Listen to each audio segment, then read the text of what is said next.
Hi friends, welcome to Suragiri blogs. మేము రీసెంట్గా మిర్యాలగూడ వెళ్ళామండి. మా అక్క వాళ్ళ లంచ్ అయిన తర్వాత మా చిన్నోడికి బోర్ కొడుతుందంటే అందరం కలిసి సరదాగా లూడో గేమ్ చిన్నోడి మొత్తం తొండాటే ఉంటుందండి.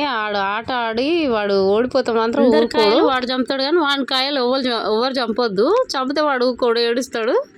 అంతా తొండాట ఆడతాడు. ఒక చూడండి ఎట్లా ఆడుతున్నాడు. వాళ్ళ పెద్దమ్మతో గొడవ చేస్తున్నాడు. వాళ్ళ పెద్ద నాయనకేమో రూల్స్ చెప్తుండు. వీడితో గేమ్ ఆడాలంటే అరిచి అరిచి పని చేసిన దానికన్నా ఎక్కువ అలసిపోతాం. అందుకని నేను కాముకు కూర్చున్నా. వాళ్ళ పెద్దమ్మకి పెద్దనాన్నకి వీడి టాలెంట్ తెలియదు. కొద్దిసేపు ఆగితే వాడి టాలెంట్ మొత్తం బయటికి తీస్తాడు. అప్పుడు తెలుస్తుంది వీడి తొండాట ఏందని. చూడండి వాడు ఎంత ఆలోచన చేస్తుండో.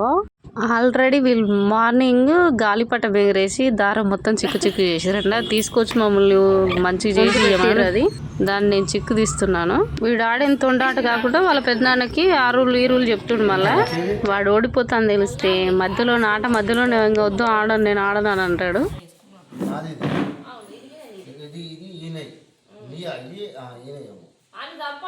అంత తొండాట ఆడతాడు వాడు.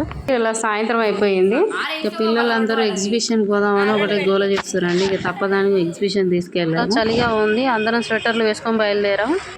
ఈ ఎగ్జిబిషన్లో పిల్లలు ఆడే గేమ్స్ కంటే ఎక్కువగా ఫోటోలు దిగడానికి వేసిన సెట్టింగ్సే ఎక్కువగా ఉన్నాయి. వాటి దగ్గర జనాల ఫ్లోటింగ్ కూడా ఎక్కువగా ఉంది. ఇక మా పిల్లలు బ్రేక్ డ్యాన్స్ ఎక్కారండి, నలుగురు. మేమైతే ఎక్కలేదు. వీళ్ళ ఫేసులు చూడాలి దిగిన తర్వాత. మా పెద్దోడు హాయ్ చెప్తుండు. పిల్లలందరూ ఎక్కేసారు, స్టార్ట్ అయిపోయింది అది.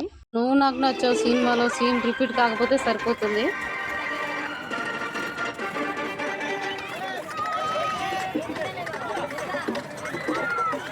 మా పిల్లలు అయితే ఇదే ఫస్ట్ టైం బ్రేక్ డ్యాన్స్ ఎక్కడం. జైంట్ వీల్ అలాంటివన్నీ ఎక్కారు, కానీ ఈ బ్రేక్ డ్యాన్స్ మాత్రం ఇదే ఫస్ట్ టైము.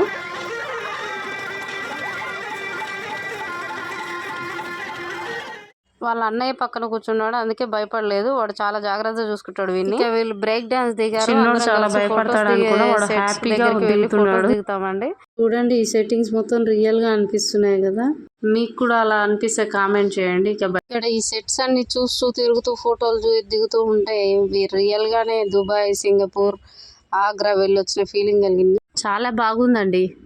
ఇక ఫొటోస్ దిగి ఎగ్జిట్ అయ్యామండి ఎగ్జిబిషన్ నుంచి.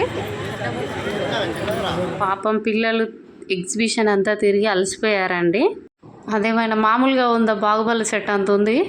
అయినా కూడా పిల్లలు ఎదురుగా డీమార్ట్ ఉంది కదా, అందులోకి కూడా వెళ్ళి ఒక రౌండ్ తిరిగి వద్దామని మమ్మల్ని డీమార్ట్కి తీసుకెళ్లారండి. ఇక అక్కడ వాళ్ళు చేసే అల్లరి చూడండి. ఒక్కొక్కరు కొనేదానికన్నా చూసేది ఎక్కువ ఉంది. వాళ్ళు చిన్నోడైతే ఒక ట్రాక్ తీసుకొని తిరుగుతున్నాడు. సూపర్ మార్కెట్ మొత్తం ఒక రౌండ్ వేస్తున్నాడు. దాంతో పిల్లల్ని ఇలా అప్పుడప్పుడు బయటికి తీసుకెళ్ళడం వాళ్ళకి మైండ్ ఫ్రెషింగ్గా ఉంటుందండి. వాళ్ళ మైండ్ ఫ్రెష్ అవుతుందో లేదో కానీ బయటికి తీసుకొచ్చిన పాపానికి మన మైండ్ ఖరాబ్ అవుతుంది వీళ్ళు అడిగే వస్తువులకి. ఇక్కడ ఈ బుడ్డోడు చూడండి ఉమ్మని కూర్చున్నాడు. వాళ్ళ పేరెంట్స్ ఏమీ చేయలేదు మరి. Okay friends, like, share, subscribe.